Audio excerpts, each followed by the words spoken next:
Well, ladies and gentlemen, The Marvels is an official flop, and nobody seems to be surprised about that.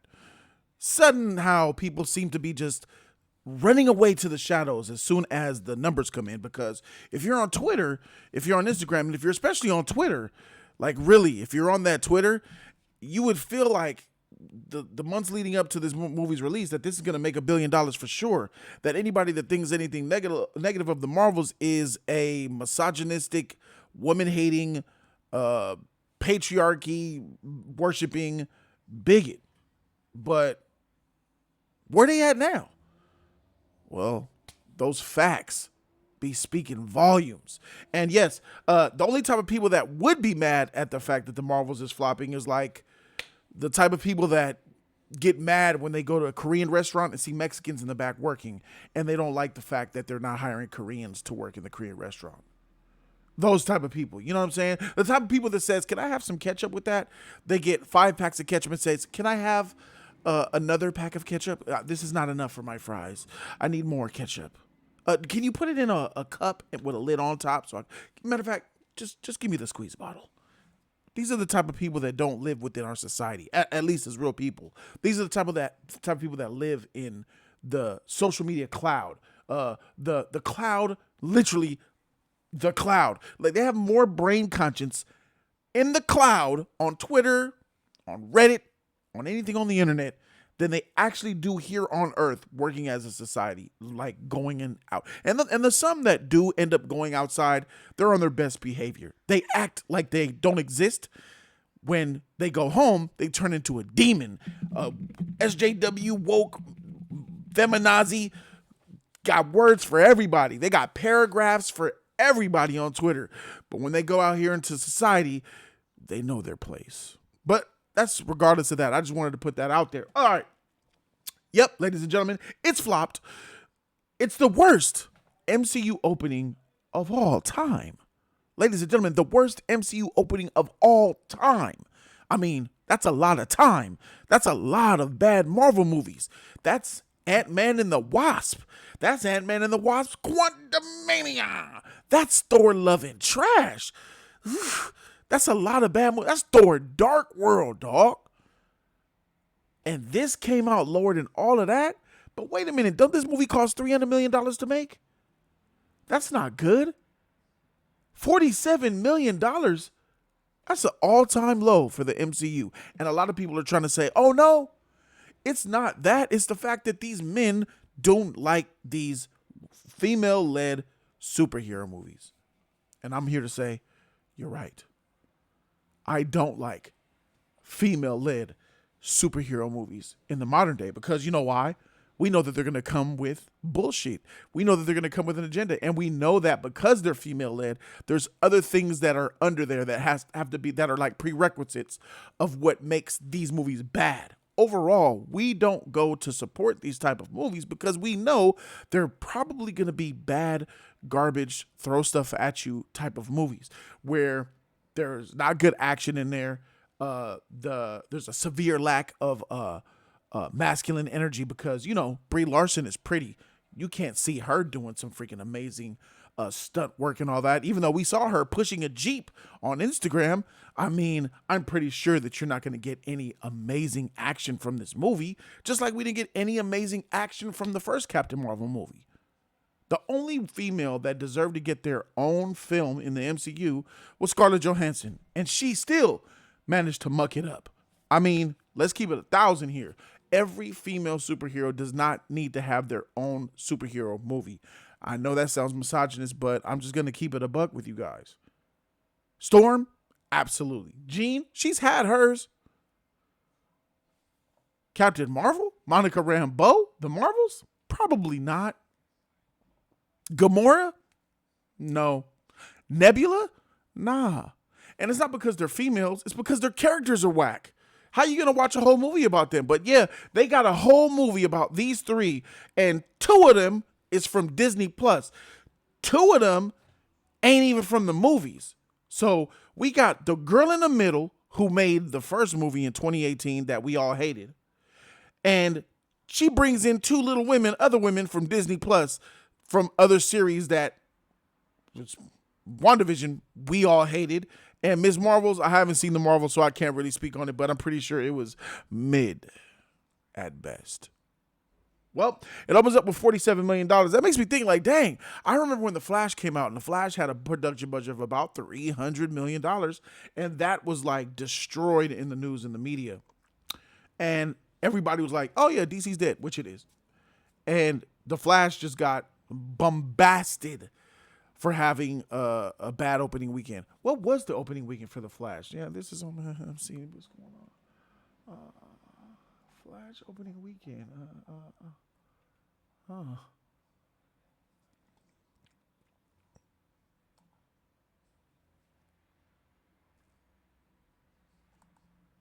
Does that say $55 million in 3 days? Wait a minute. How much? 47 million. 3 days. 4 days, actually. Thursday previews. 3-day opening. 55 million. Okay, wait. Carry the 1 plus. I ain't the smartest motherfucker in the world, but I'm going to go on a ledge to say that. Did The Flash, the biggest box office bomb in the modern day, do better than the Marvels? Did this Snyderverse, Hamadaverse, hybrid, James Gunn promoted Flash movie make more money in the box office than the Marvels? Are my ojos working? Bruh, this is crazy. But that's not the end of it. We have to talk about why this happened. Why did this happen? This movie, by the way, is female-led. We got 3 females up in here leading the way, and we got a female director who also checks another box of being black.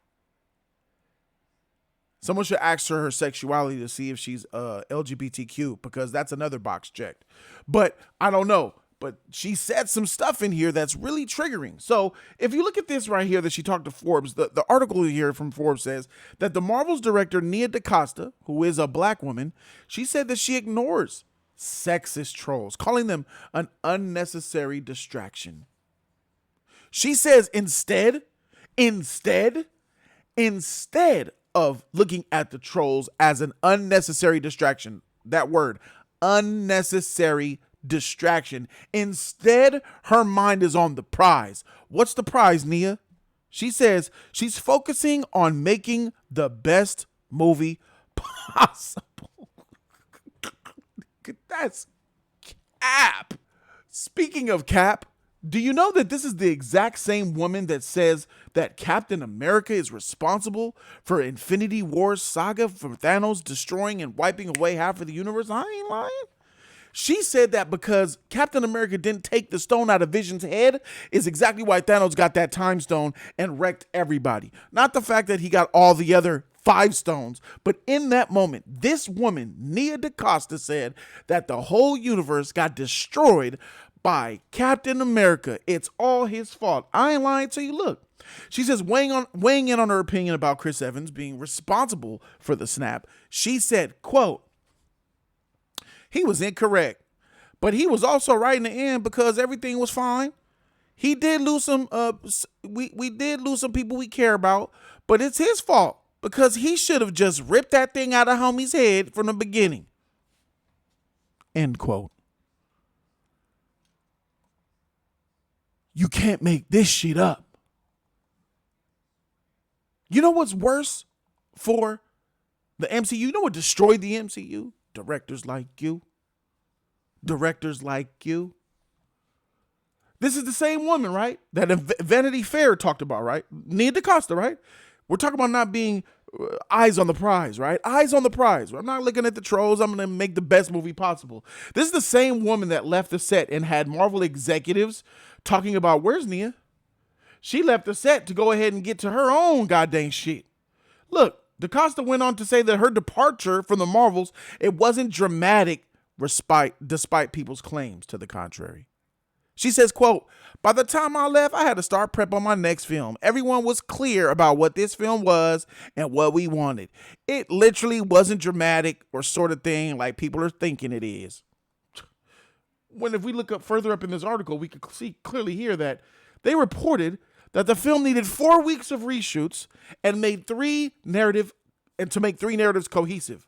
On top of the weak projection and reshoots, Variety reports that the MCU executives, like Feige and others, raised their eyebrows again at Nia because she started working on another film while the Marvels was still in post-production, claiming that the amateur moved the author moved to London earlier to begin the work on the drama Hedda, starring Tessa Thompson. Tessa Thompson, who was another woman who was an unprofessional, because I don't know if you guys remember Nia DaCosta, Tessa Thompson, Black Girl Magic, right? They're gonna go make some Black Girl Magic out there in London. She left her property early. So this is the same woman that said she's focused and dedicated on making what is she? I want to get her words. I'm in focus on making the best movie possible. Unnecessary distractions. And then here, she got eyebrows raised when she moved to London to work on another movie. Talk about distractions. Is that right, Nia? You making us look bad out here, man. Niggas always say we end up late. We show up late. We leave work early. God dang, you freaking perpetuating them goddamn stereotypes and making us look bad, Nia. Why, Nia? Why? And in case you guys don't remember what I'm talking about when it comes to another bad movie, do you guys remember Thor: Love and Trash? Yes, Tessa Thompson was in that movie, right? Do you remember Thor: Love and Trash being like the worst Marvel movie you ever freaking watched in your life? Do you guys remember walking out on that movie? Yeah, some of you guys probably do. It's the worst thing ever. And Nia DaCosta is having a movie with Tessa Thompson, who was in Thor: Love and Trash. And Thor: Love and Trash turned out to be the worst Marvel movie ever made, in my opinion, one of the worst in the MCU, bar none. What was that movie like in production? Well, did you know that Taika Waititi was the director and he had a love affair with, I wouldn't call it an affair, shared a 3-way kiss with Tessa Thompson, who is also LGBTQ. She's black, a female, and she's checking another box for being a woman. That's 3 boxes checked. Nia got 2 boxes checked. We don't know about her sexuality, but we might find out in London, because Nia DaCosta and Tessa Thompson is in London right now filming on a movie. And did you guys remember these images right here? This was while Thor: Love and Trash was being made during production, when these photos came out showing Taika Waititi, Rita Ora, his girlfriend, and Tessa Thompson sharing a 3-way kiss. This was all over the news. It puts a bad look on everybody in this movie. The Marvel executives, including Kevin Feige, had to reprimand Taika Waititi for this, because once again, this is a Disney product. And this, seeing your superheroes and directors 3-way kissing each other, not a good look. Here's another one where they all said, baby, let me get in on that. Yeah, bro, LGBTQ popping. It's funny to me how Disney had to reprimand him for this behavior when you're promoting that behavior. That's LGBTQ right there. Why not let that shit shine? But the reason why I bring this up is because Nia DaCosta, Tessa Thompson, they're doing a movie together. Maybe we'll see some video footage. I'm definitely going to watch that shit. At least then we'll know if Nia DaCosta checks that 3rd box, because that's what the MCU is about. Checked boxes. Now, me, I didn't go see the Marvels. I'm a movie reviewer who chose, for the first time, not to go watch a Marvel movie consciously, to not go watch that movie. And I feel so good about it. I feel so good that I didn't have to sit through garbage and filth. And it's just not on my conscience. It's not on my soul. That shit it puts you in a bad movie. You ever watch a bad movie and your day gets ruined? That's a day that never got ruined for me. I feel so light in such a heavy body. But I feel light. I feel like I can float. And if you stop watching these bad movies, you'll float too. Subscribe. Jody's Corner. Game.